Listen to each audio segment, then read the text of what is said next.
Amados hermanos, muy bienvenidos sean todos y cada uno de ustedes a este nuestro nuevo estudio de discipulado, una iglesia conforme al corazón de Dios. El día de hoy les doy la bienvenida a nuestra 10ª sesión.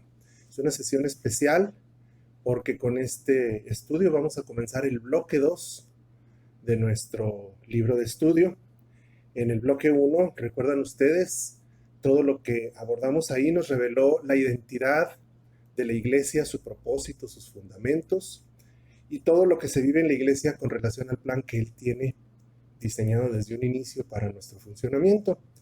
En este bloque, ustedes recordarán, pues fuimos muy bendecidos, muy también duramente aleccionados conforme a lo que es la mundanalidad de la iglesia y tantas cosas que aprendimos.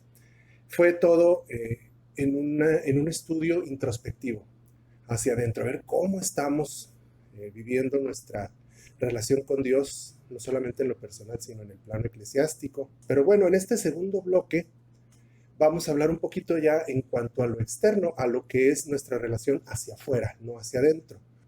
En este segundo bloque abordaremos algunos de los temas que mayor relación tienen con la vida de la iglesia en nuestros tiempos, a nivel general, a nivel mundial. Así se llama el bloque, la iglesia de nuestros días. Y en los capítulos 5 vamos a ver el Evangelio de la Prosperidad el día de hoy. Capítulo 6 vamos a hablar del evangelismo. ¿Qué importancia tiene este tema? Yo les invito a que se preparen y a que no se pierdan ese estudio que va a estar muy, muy interesante. En el capítulo 7 vamos a hablar de la consejería. En el capítulo 8 hablaremos de la apostasía. Capítulo 9, la guerra espiritual. Y en el capítulo 10, la armadura de Dios o la armadura del hombre. Hoy en particular vamos a hablar lo referente al mal llamado Evangelio de la Prosperidad, su origen, las razones de su auge, de su éxito, el veredicto bíblico que Dios les ha dado desde antemano y el antídoto que Dios proporciona para contrarrestar esta herejía. Este capítulo en especial del Evangelio de la Prosperidad no se encuentra en el libro en PDF que ustedes tienen en la versión digital, porque si ustedes se fijan, la primera edición de nuestro libro de estudio, en el año en que se editó todavía no venía incluido este capítulo. Se incluyó hasta la segunda edición, que es el que estamos estudiando de manera física. Así que, pues, no lo van a poder leer este capítulo en particular en su versión PDF, pero yo les invito a que lo disfruten en este formato de video, que lo comenten, que lo sigan estudiando y que, por supuesto, le pidan a Dios que les derrame gran bendición y gran enseñanza a través de su estudio. Por eso se abordará en una sola sesión, que es la del día de hoy. Y vamos a partir del hecho del nombre del capítulo. Tuve cierta duda en cómo nombrarlo, porque como vamos a ver en nuestro pasaje de inicio, no se le puede llamar evangelio a cualquier corriente de pensamiento, a cualquier enseñanza, por muy cristiana o por mucho que ostente el nombre de Dios. Y vamos a ver ahorita la base bíblica. Entonces, no sabía si denominarle doctrina, tampoco le queda el vocablo de doctrina, porque una doctrina es mucho más que eso. La doctrina solamente es una, la doctrina bíblica.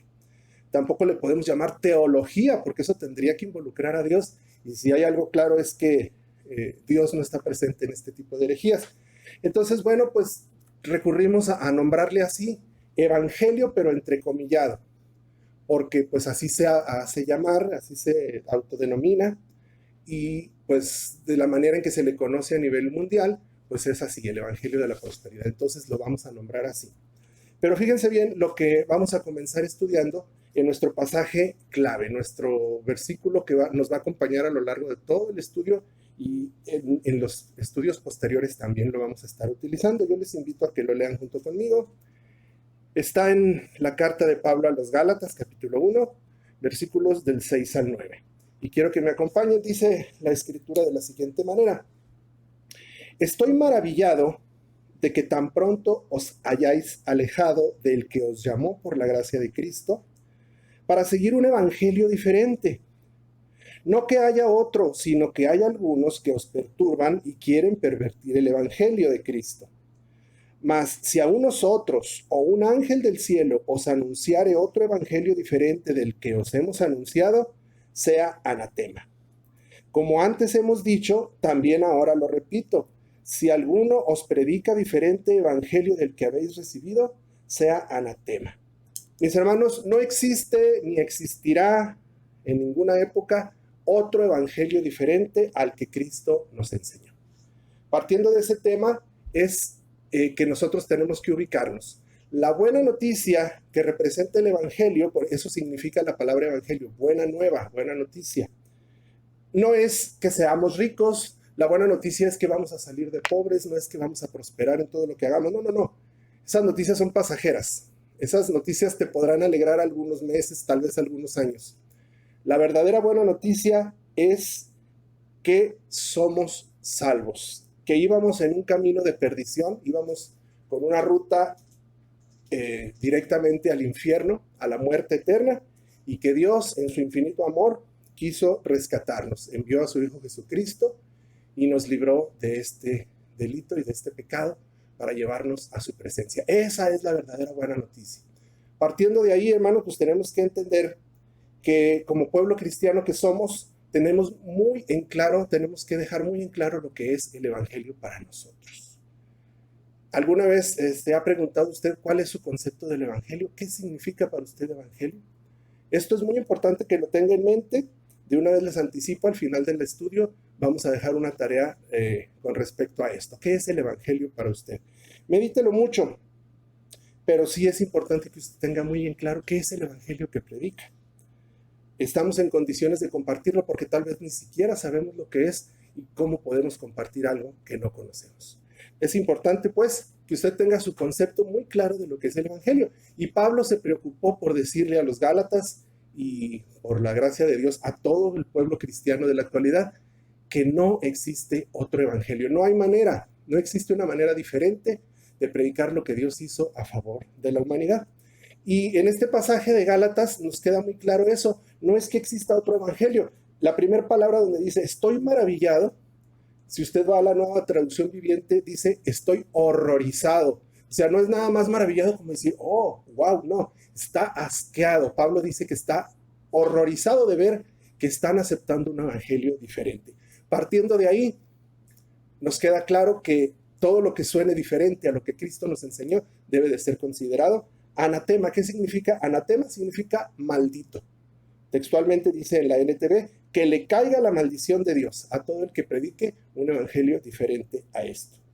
Entonces, como les digo, esta corriente de pensamiento del evangelio de la prosperidad no le podemos denominar doctrina ni teología, sino que solamente lo podemos entrecomillar y decirle así, evangelio de la prosperidad. Entonces, en este contexto, pues tenemos que entender, tenemos que estudiarlo para saber cuáles son las causas, cómo es posible que algo diferente a lo que Dios nos enseñó, a qué se debe que haya tenido tanto éxito y tanto auge en nuestros días y si haya logrado infiltrar en la iglesia cristiana. Es pertinente estudiarlo, pero a la luz de las Sagradas Escrituras, de manera que la Biblia, el Espíritu Santo, sea quien abra los ojos a todos los cristianos y a todos aquellos que sin serlo, en alguna medida se han dejado deslumbrar por esta corriente de pensamiento y han considerado como válidas dichas enseñanzas. Y vamos a partir de ese hecho, vamos a tratar de entender qué enseña el Evangelio de la Prosperidad. Ese sería nuestro primer punto.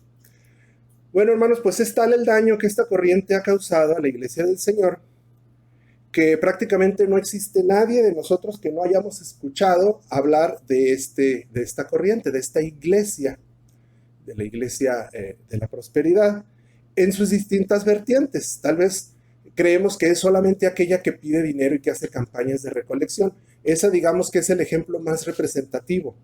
Pero hay muchas variantes y hay muchos modelos en los cuales podemos detectar la misma ideología y el mismo pensamiento, pero en distintas prácticas, en distintas acepciones.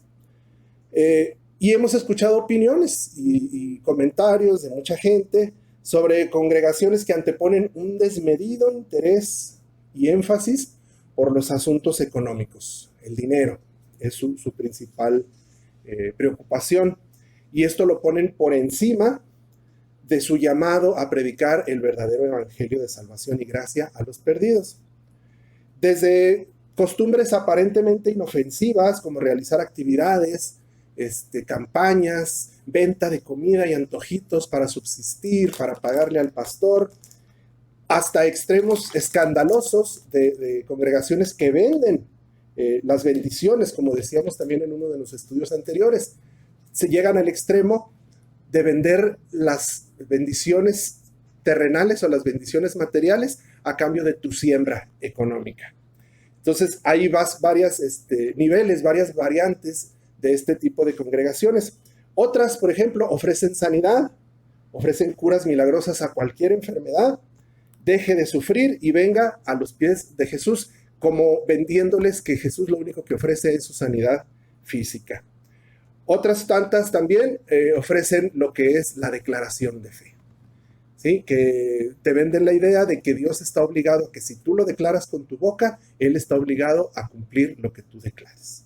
Todas estas son corrientes pecaminosas, son corrientes heréticas, tenemos que tener mucho cuidado con ellas. Y esto, hermanos, aunque sea en poquita medida, puede estar presente en iglesias cristocéntricas, en iglesias evangélicas, que no puede haber una congruencia entre ellas. O se es bíblica y se es cristocéntrica, o se empieza a caer en estos errores doctrinales. Entonces, tengamos mucho cuidado que no se infiltren este tipo de pensamientos o de ideas, para que la iglesia del Señor siempre permanezca centrada en la palabra de Dios. Y bueno, para entrar en materia, a la luz de la Biblia, sin más ni más, en pocas palabras, lo que esta iglesia enseña, lo podríamos resumir de la siguiente manera. Según esta corriente, Dios quiere que sus hijos sean prósperos en su economía y logren las posesiones que desean, que tengan buena salud física o sanen si están enfermos, y que sean capaces de crear su propia realidad a través de declaraciones de fe. Y la manera de lograrlo es a través de la donación o siembra de dinero, con la garantía de que Dios les devolverá con creces lo que hayan dado. También es creyendo firmemente que las cosas serán como las hemos concebido. Y la tercera manera es confesando, declarando públicamente con su voz lo que quieren ver. De esta manera, ellos dicen, se activa el mecanismo de la fe y comprometen, atan a Dios a devolver materialmente en este mundo lo que se sembró.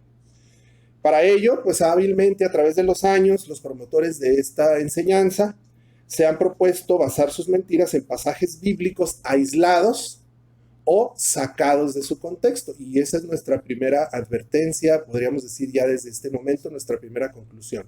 Mucho cuidado con tomar pasajes bíblicos aislados o sin su respectivo contexto. Cada vez que esto sucede, y ustedes lo van a ver en los ejemplos que tenemos el día de hoy, nos lleva a cometer errores de interpretación hermenéutica, de falsas enseñanzas, que por supuesto son aprovechados hábilmente. Satanás no descansa y siempre habrá gente interesada en sacar provecho de esto. Entonces, mucho cuidado, la Biblia se estudia de manera expositiva, de manera contextual. Toda la Biblia tiene coherencia a pesar de que pasaron muchos años desde su inicio hasta el cierre de su escritura. Todo tiene un mismo tema y un eje central, que es la persona de Jesucristo como Salvador del mundo. Y vamos a analizar cada uno de estos tres aspectos y cuáles son sus enseñanzas y por qué tiene tanto éxito entre la gente ese tipo de enseñanza herética. El aspecto de la prosperidad económica. Ellos utilizan, por ejemplo, el pasaje que tenemos en Génesis capítulo 12, versículos 1 al 3, que en esta ocasión vamos a incluir algunos pasajes con la nueva traducción viviente para que nos quede más claro cuál es el contenido de las citas. El Señor le había dicho a Abraham, deja a tu patria y a tus parientes y a la familia de tu padre y vete a la tierra que yo te mostraré. Haré de ti una gran nación, te bendeciré y te haré famoso y serás una bendición para otros. Bendeciré a quienes te bendigan y maldeciré a quienes te traten con desprecio. Todas las familias de la tierra serán bendecidas por medio de ti.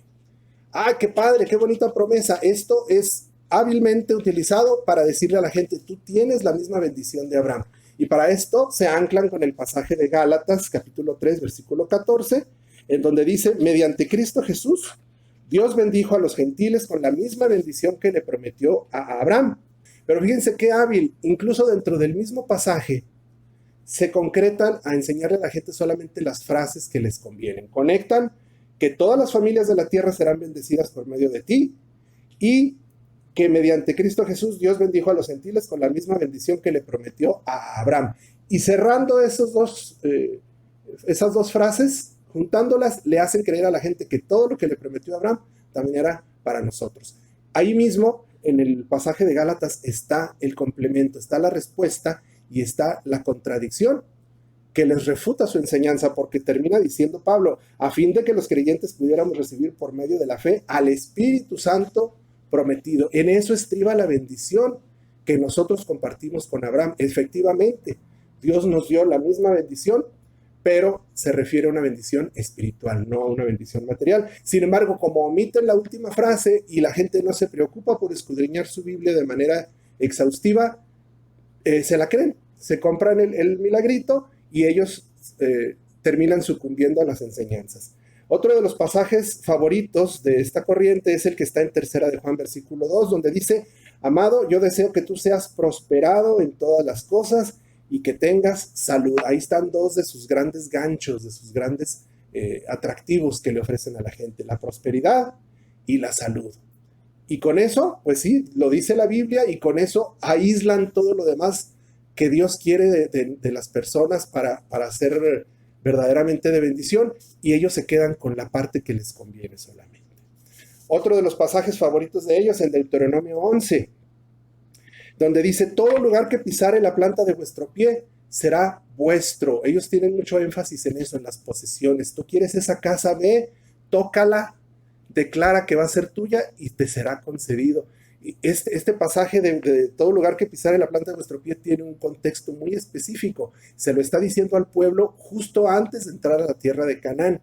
Y efectivamente, Dios sabía que todo ese lugar por donde pisaran los israelitas les iba a pertenecer. Es una promesa específica que en su momento les cumplió al pueblo. Y no quiere decir que aplique para todo el resto de la historia, para todo el resto de la humanidad. Los judíos fueron llevados a Babilonia y Babilonia nunca fue de Israel. Entonces no lo pueden aplicar de manera literal, sin embargo a la gente le venden esa idea. Otro de los pasajes favoritos que ellos utilizan, Santiago 4, ponga mucha atención aquí. A ellos les dicen, nada más lo que dice el versículo 2 en su parte final, no tenéis lo que deseáis porque no pedís. Y luego dice el versículo 3, la primera parte, pedís y no recibís porque pedís mal. Y la gente se queda entusiasmada. ¿Cómo es posible? Pues es que pide lo que quieres, decláralo efectivamente tal cual, cuánto necesitas, qué carro quieres, qué casa necesitas, y eso es lo que Dios te va a dar. Cuánta ignorancia, porque ahí mismo en el pasaje está toda la respuesta, tanto antes como después. Antes en el versículo 2 les dice, codiciáis y no tenéis, matáis y ardéis de envidia. Ahí está claramente hablando que tanto la codicia como la envidia es pecaminosa. Pero aquí está en esa parte del pasaje. Y en el versículo 3, la segunda parte dice, para gastar en vuestros deleites. Desde el momento en que tú estás pidiendo para tu propio deleite, para tu propia complacencia, lo estás convirtiendo en un pecado. La codicia y la avaricia son malas. Eso nos queda muy claro. Fíjense bien lo que dice 1 de Juan, capítulo 2, versículo 15. No améis al mundo ni a las cosas que están en el mundo. Si alguno ama al mundo, el amor del Padre no está en él. Son pasajes que prefieren omitir, como también el de Santiago 1, del 9 al 11. El hermano que es de humilde condición, gloríese en su exaltación, pero el que es rico, en su humillación.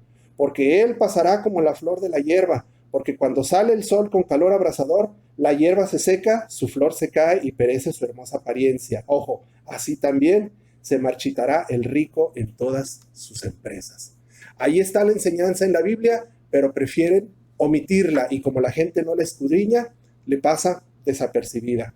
Dice Hebreos, ¿cómo puede el evangelista de la prosperidad predicar en este pasaje? Hebreos 13:5. Sean vuestras costumbres sin avaricia, contentos con lo que tenéis ahora. La codicia no es voluntad del Señor entre sus hijos. Este pasaje, por supuesto, lo omiten por completo. También Colosenses 3:5 nos deja muy claro que la avaricia es idolatría. Todo esto, hermanos, no tiene explicación alguna de qué manera la gente puede llegar a caer. ¿Cuál es la explicación más común? Bueno, es que la gente en realidad tiene necesidad, cada vez hay más pobreza Y siempre, en todas las épocas del mundo, la gente ha sido codiciosa, ha querido tener más de lo que realmente necesita. Y por supuesto, pues el diablo tiene su parte de influencia. También él interviene para que la gente se ciegue su entendimiento y caigan en este tipo de doctrinas heréticas.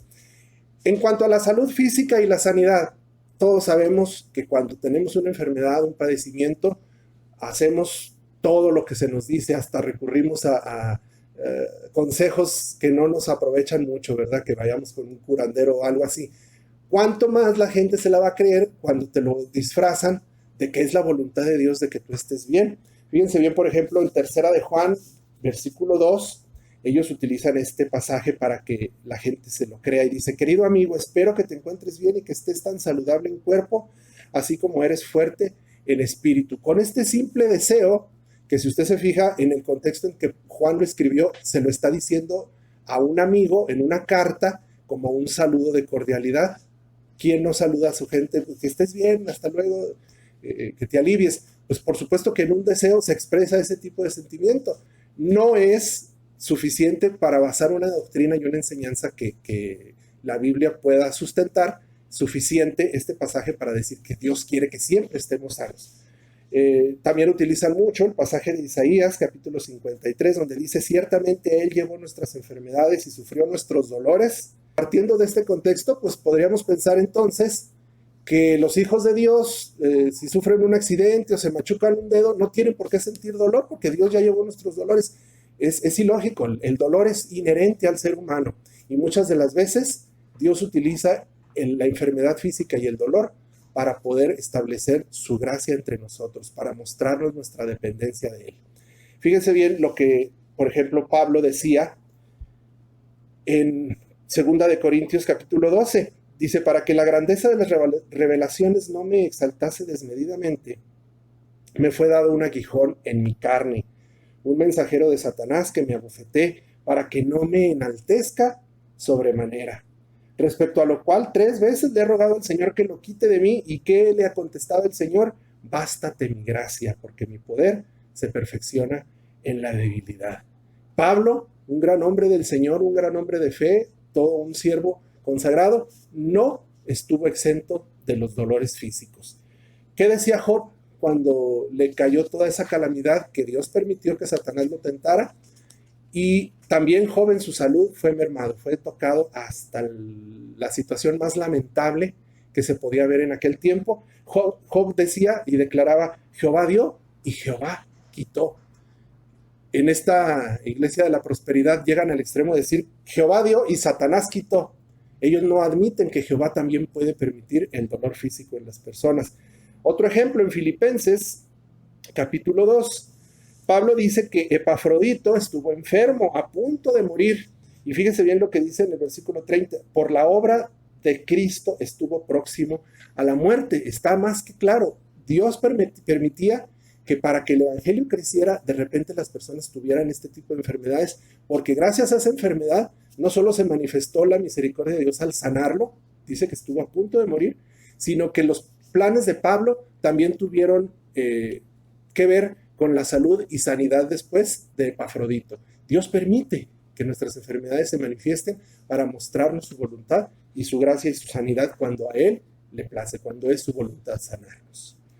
Y finalmente, en cuanto a las declaraciones de fe, ¿qué podemos enseñar? Bueno, ellos, según algunos pasajes que toman, como les decía hace un momento, de manera aislada, utilizan, por ejemplo, lo que dice 1 de Juan 3:22: y cualquier cosa que pidiéremos, la recibiremos de Él.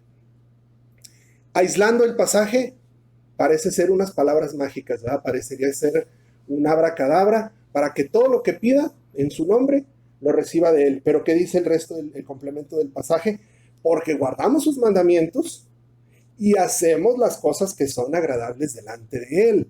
Ahí está el pero, ahí está la parte que prefieren omitir y quedarse solamente con las buenas y no con las malas, con los compromisos, que para un cristiano no son malas, son al contrario privilegios, comprometerse con su Señor. Otro pasaje que muy frecuentemente utilizan y que por supuesto le quitan su contexto.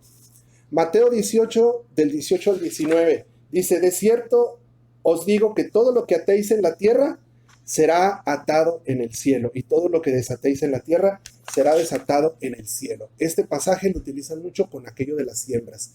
Tú ofrendas, entre más grande sea tu ofrenda, estás atando una bendición. Y si no ofrendas o dejas de hacerlo, desatas esa bendición.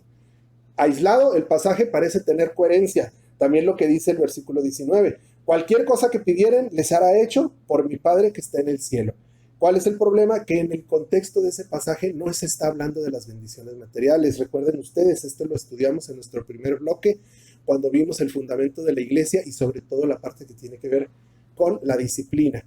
Este pasaje está hablando de cuando se aplica la disciplina en alguno de los miembros. Entonces, esto se refiere solamente a la comunión del cristiano con la iglesia. Nada tiene que ver con las bendiciones materiales.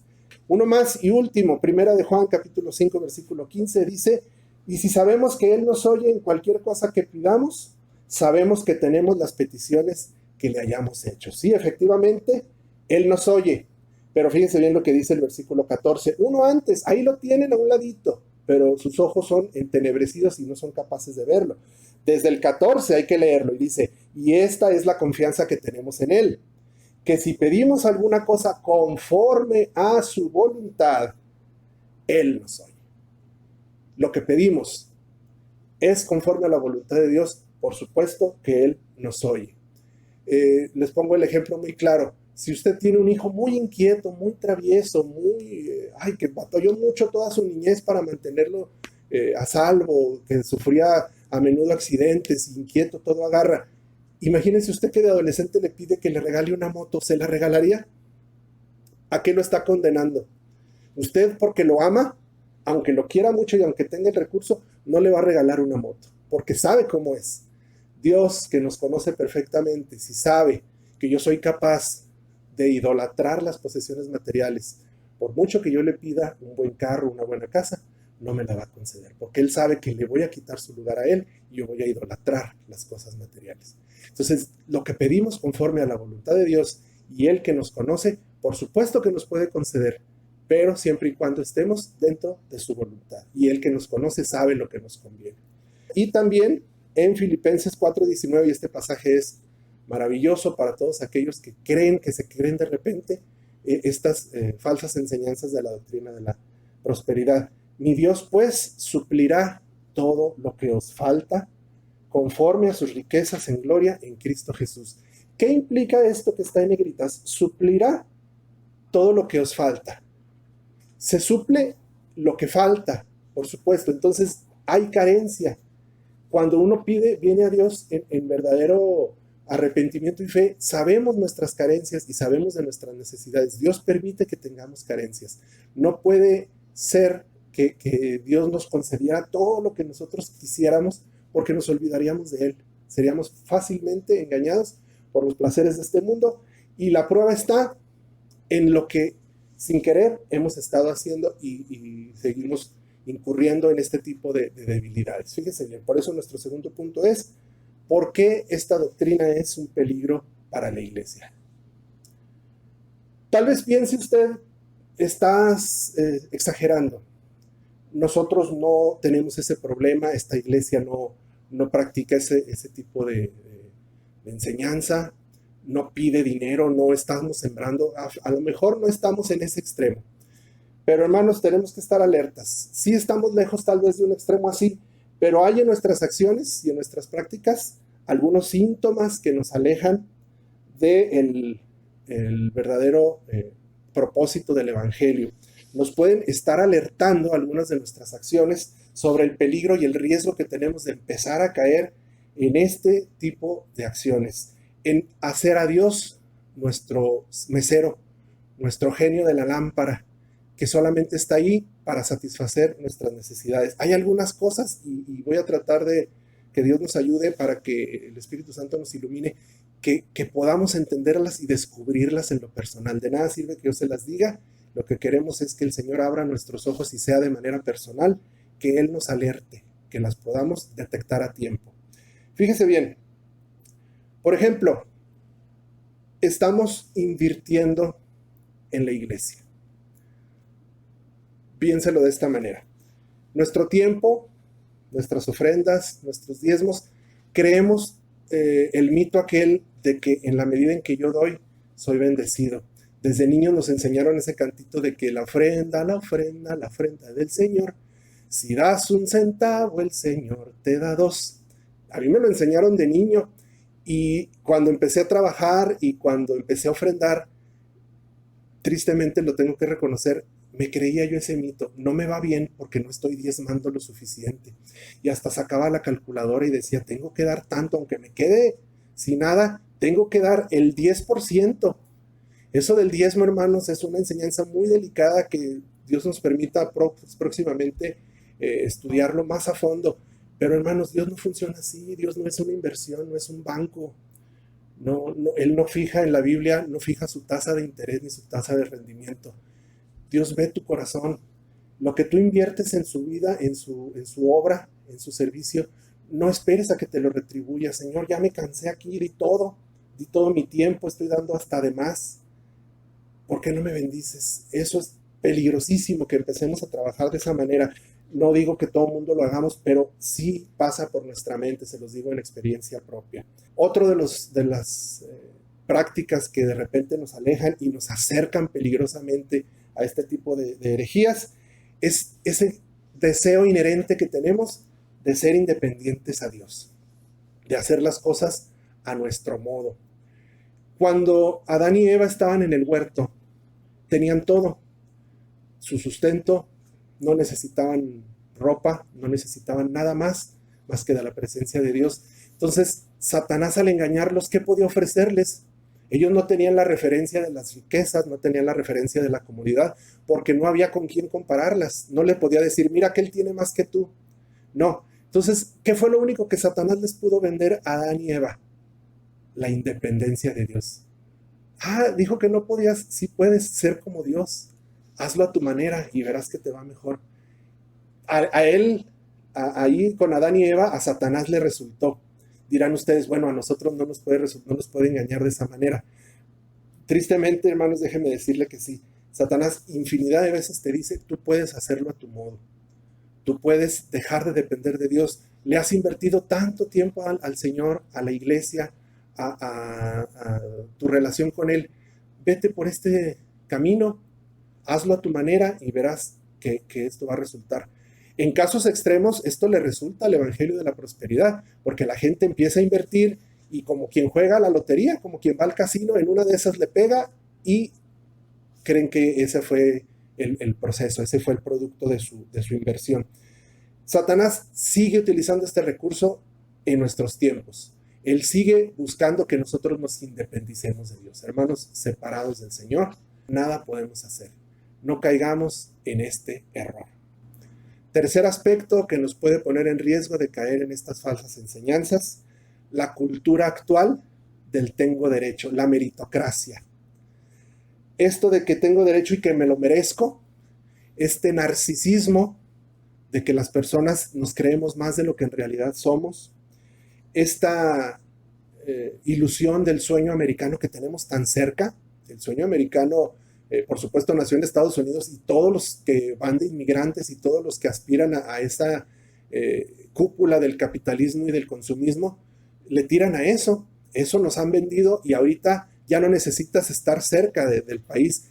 Con los medios de comunicación, todo el mundo conoce el sueño americano. Precisamente por eso los orientales, los musulmanes, prohíben la televisión occidental en sus países, porque saben que si la gente ve la opulencia, la comodidad y la manera del buen vivir del estilo americano, la gente puede caer en la codicia y puede sucumbir ante esa arrogancia. Pues nosotros lo tenemos frente a nosotros. Ya no necesitamos ni siquiera prender la tele, que por supuesto la tele es una de las grandes influencias. Esos canales que te venden las mejores casas del mundo, los mejores carros, cada comercial apela a eso, a tu codicia, a decir, tú te lo mereces, tú trabajas, si tú puedes, mira, te damos este plan de enganche y tú puedes hacer lo que tú quieras. No la estamos creyendo. Bueno, pues aún sin la televisión lo tenemos frente a nosotros. Todo lo que nos rodea apela a nuestra arrogancia, a nuestro ego, a decir, tú trabajas, tú lo puedes comprar, tú lo puedes tener, tú te lo mereces. Esto, hermanos, nos vende una idea del buen vivir, del buen comer y del buen vestir, que ha hecho que muchos hijos de Dios efectivamente se preocupen por traer la mejor ropa, la más moderna, la más elegante, el carro de último modelo, de última generación, el mejor celular, el mejor reloj. No porque sea malo, hermanos, no me malinterpreten. Si usted puede, y por supuesto lo importante es que no quite de su trono, de su lugar de privilegio a su Señor, a su Dios, usted lo puede tener, pero no sea atado por eso. No permita que eso le inquiete, que no pueda usted estar tranquilo hasta que no lo tenga. Esto es muy común entre nuestros niños. Ellos desean un juguete, desean algún producto y no descansan, nos están insiste hasta que se los compramos. ¿Qué tan mal estamos haciendo en concedérselos? Analicémoslos de esa manera y yo les invito a que no caigamos en esa misma situación. Así como los niños con nosotros con nuestro Padre Celestial. Señor, esto. No dependa de eso. Quítese esa necesidad de la mente. En realidad no es una necesidad. Y esa terrible realidad que tenemos tan cercana del sueño americano. Todo lo que la opulencia de Occidente y del capitalismo nos ofrece, lo tenemos justo al alcance de nuestra mano. Y no solamente porque estamos cerca de Estados Unidos, ahorita ya no es cuestión de geografía. Todo el mundo ve, a través de los medios y de las redes, ese engaño de que tenerlo todo es la satisfacción personal y es la llave para la felicidad. Todo lo que vemos en la televisión, que las casas perfectas, los vestidos de novia más caros y más opulentos del mundo, los coches, todo nos hace sentir esa extraña ilusión de que al alcance de mi mano o todo con el poder de mi firma es posible obtenerlo. Eso, hermanos, nos está haciendo un daño terrible. No solamente en la televisión y en las redes sociales, sino a la hora de que usted camina por las calles viendo los escaparates, a la hora de ver los platillos suculentos que se nos ofrecen, todo nos hace creer que nos lo merecemos. Hermanos, no merecemos nada. Por la pura gracia y la misericordia del Señor es que podemos salir adelante y subsistir. Nosotros, como pueblo de Dios, como iglesia, tenemos que estar muy alertas y muy atentos a que este evangelio sea predicado. Solamente la gracia del Señor nos hace subsistir. Conclusiones. ¿Qué podemos, y yo lo llevaría más arriba, qué debemos hacer? Ahora sí que como un llamado emergente, una señal de alerta como iglesia. ¿Qué debemos hacer al respecto? Como les decía hace un momento, tal vez no estamos en el extremo de estar como una iglesia mercantil, como una iglesia de la prosperidad, pero sí en nuestra vida diaria y en nuestras acciones tener mucho cuidado con respecto a no caer en este engaño sutil que Satanás nos ofrece a través del amor al dinero. Y usted lo ha visto en los pasajes que presentamos en el estudio de hoy. La Biblia es lo suficientemente clara para advertirnos acerca del peligro que representa ceder ante este sugestivo llamado de Satanás a buscar nuestra satisfacción personal por encima del reino de Dios y su justicia. Este llamado que Dios nos hace es el mismo que nos hizo cuando hablamos de la santidad, cuando hablamos de la disciplina, cuando hablamos de la mundanalidad de la iglesia. Depender fielmente de su palabra. Hermanos, el remedio siempre seguirá siendo el mismo. La voz de Dios es clara, es palpable, es audible, solamente falta que nosotros la obedezcamos. ¿Cuál es el llamado que nos hace la palabra de Dios? Salir de ahí y evitar caer en su engaño. Nos dice Pablo en su primera carta a Timoteo que cualquiera que enseñe algo diferente es arrogante y le falta entendimiento. Tal persona tiene el deseo enfermizo de cuestionar el significado de cada palabra. Esto provoca discusiones que terminan en celos, divisiones, calumnias y malas sospechas. Individuos como estos siempre causan problemas. Tienen la mente corrompida y le han dado la espalda a la verdad. Para ellos, mostrar sumisión a Dios es solo un medio para enriquecerse. Ahora bien, la verdadera sumisión a Dios es una gran riqueza en sí misma cuando uno está contento con lo que tiene. Hermanos, ahí lo dice muy claramente, versículo 10, el amor al dinero es la raíz de toda clase de mal. Mucho cuidado con esto. En su segunda carta también le advierte a Timoteo, pues la gente solo tiene amor por sí misma y por su dinero. Y esto los lleva a corromperse en infinidad de maneras que tienes ahí en los siguientes versículos. El llamado lo dice al final, aléjate de esa clase de individuos. El apóstol Pedro también se preocupó por advertirnos de esto en su segunda carta cuando dice: llevados por la avaricia, inventarán mentiras ingeniosas para apoderarse del dinero de ustedes. Estos ya tienen su destino, su camino es la condenación, y su destrucción no tardará en llegar. Y el siguiente llamado, seguir procurando una verdadera enseñanza bíblica, cristocéntrica. No aísle los pasajes, no tome enseñanzas ni se crea verdades doctrinales basadas en un solo pasaje. La predicación expositiva que nuestros pastores nos han enseñado, el estudio exhaustivo y apegado a las Sagradas Escrituras de cada doctrina, de cada pasaje. Nunca considere como ciertas verdades que le enseña un canto, que le enseña un versículo aislado o un meme. A veces hasta en los memes creemos y nos llegan ahí que declárate en victoria, hasta le ponemos amén. ¿Cómo le podemos poner amén a algo que acaba de decir una persona? Mucho cuidado con esto, hermanos. Leamos la Biblia siempre con la visión del verdadero evangelio. Ni un ángel del cielo nos puede enseñar un evangelio diferente al que la Biblia nos ha enseñado. Hermanos, hasta aquí llegamos con este estudio. Solamente les voy a pedir, ahora sí, les reitero la tarea que les anunciaba al principio. Para este estudio que tiene que ver con el Evangelio de la Prosperidad y para el próximo que habla del Evangelio, del verdadero Evangelio, tenemos que tener muy claro qué es lo que nosotros sabemos al respecto. ¿Cómo le presenta usted el Evangelio? ¿Qué es eso, esa verdad para usted? Yo le voy a pedir que en una hoja anote usted, medítela todo el tiempo que quiera, tiene 15 días para mandar su tarea. Nomás no se tarde tanto porque luego no tengo recursos para nuestro siguiente estudio. En una semana creo que es más que suficiente para que me hagan llegar su tarea. Su definición personal del Evangelio. ¿Cómo lo presenta usted a una persona que no lo conoce? Así de fácil, es muy sencillo. Órelo, medítelo y espero que el Señor haya hablado en nuestras vidas, en nuestros corazones a través de este estudio. El Señor les bendiga, hasta aquí llegamos por hoy y los espero en nuestro siguiente tema. El Señor sea con todos nosotros.